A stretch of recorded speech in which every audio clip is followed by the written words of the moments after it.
luar biasa pembacaan kita panjang ya, nggak apa-apa. Sekali-sekali kita berlama-lama di dalam membaca firman Tuhan. Baik, firman Tuhan pada saat ini saya beri judul kecil yaitu kuasa Tuhan tak bisa dibendung. Kuasa Tuhan tak bisa dibendung.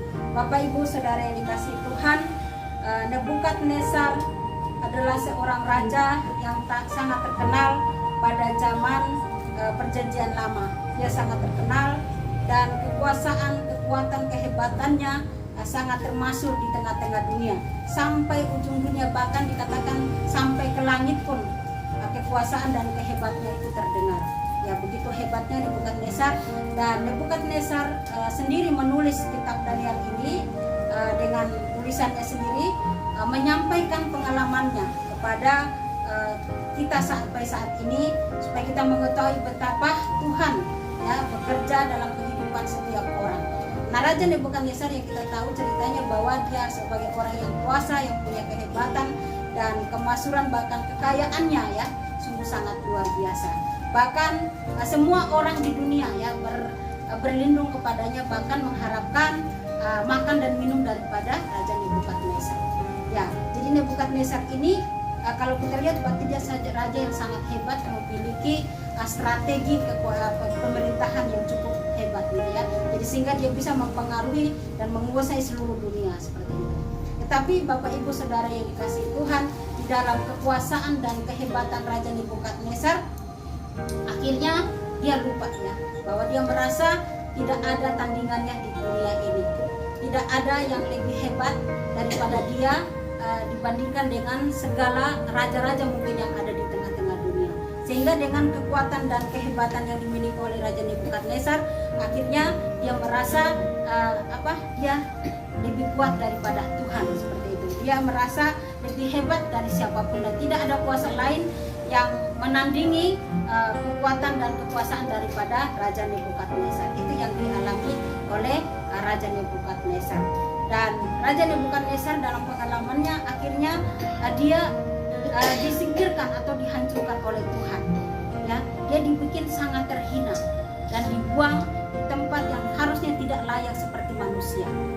Ya, jadi dia ditaruh di tengah-tengah padang gurun.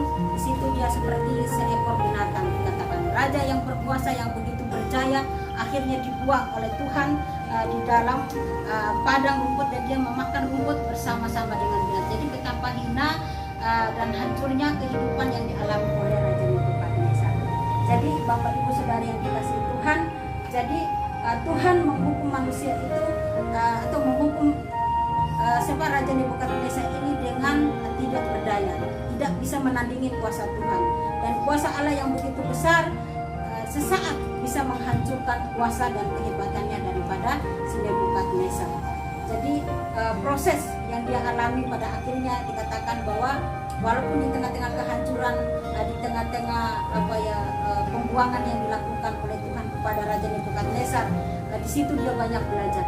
Ketika dia hanya bisa memakan rumput dan air pun dia hanya mengharapkan embun yang dari langit. Itu yang dialami oleh Raja Nebukadnezar, dan sampai dia tak terawat gitu ya. Tadi kita membaca firman Tuhan bahwa rambutnya sampai rambut kayak Raja Wali, jadi sangat panjang banget, nggak beraturan gitu, dan kukunya seperti kuku burung, itu sangat tajam karena tidak memang benar-benar dia terbuang, tidak lagi didekati oleh sesama manusia, tapi dia hidup bersama-sama dengan binatang-binatang yang ada di padang gurun. Jadi Bapak Ibu Saudara yang dikasihi Tuhan, selama proses penghukuman yang dialami oleh Raja Nebukadnezar, di situ pada akhirnya dia disadarkan dan tiba saatnya hukuman yang diberikan oleh Tuhan dalam waktu yang ditetapkan oleh Tuhan. Akhirnya dia kembali sadar, mengakui bahwa kuasa Tuhan tidak ada tandingnya. Di atas segala-galanya hanya Tuhan yang berkuasa atas langit dan bumi.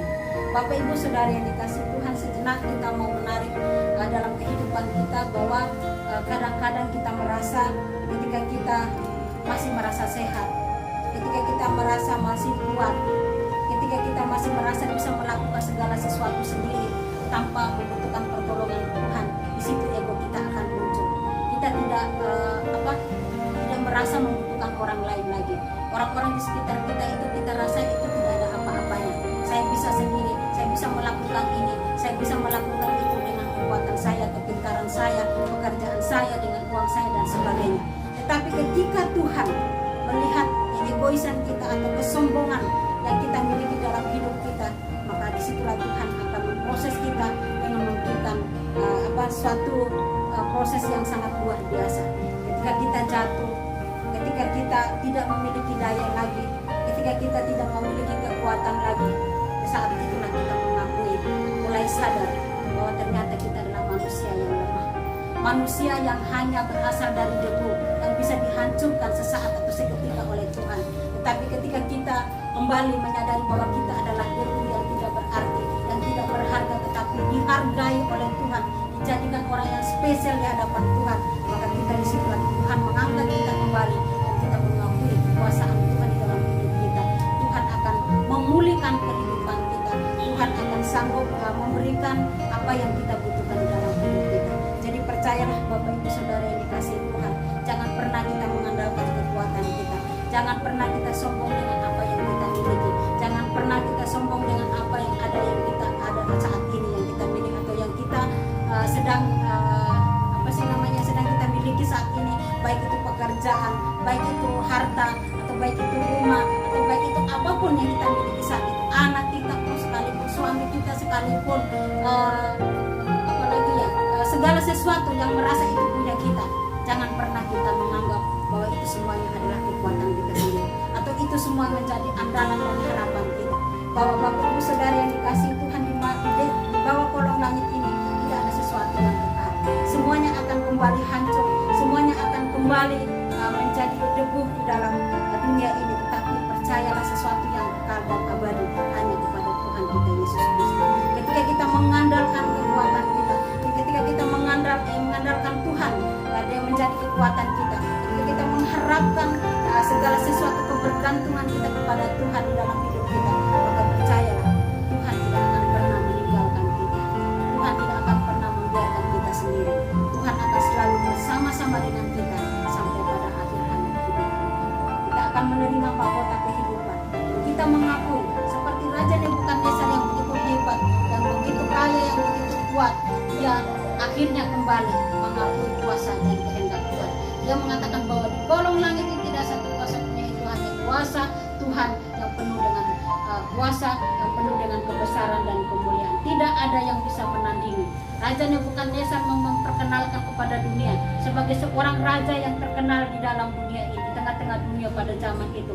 Dia sudah mengetahui bahwa Tuhan yang kita sembah, Allah yang disembah oleh bangsa Israel adalah Allah yang hidup, dan Allah yang kita sembah saat ini adalah Allah yang benar, yang hidup, yang memberikan hidup yang kekal pada setiap kita anak-anaknya.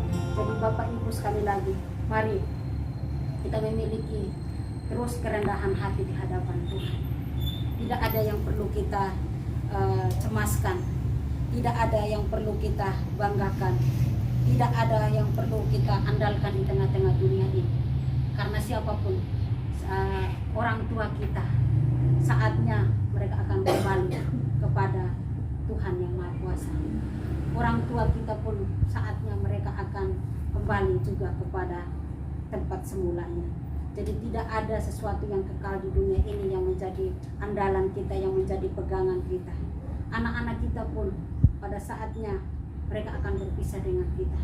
Hanya satu-satunya tidak akan pernah berpisah dengan kita, yang ada selamanya sampai pada akhir hayat kita, hanya Tuhan kita Yesus Kristus.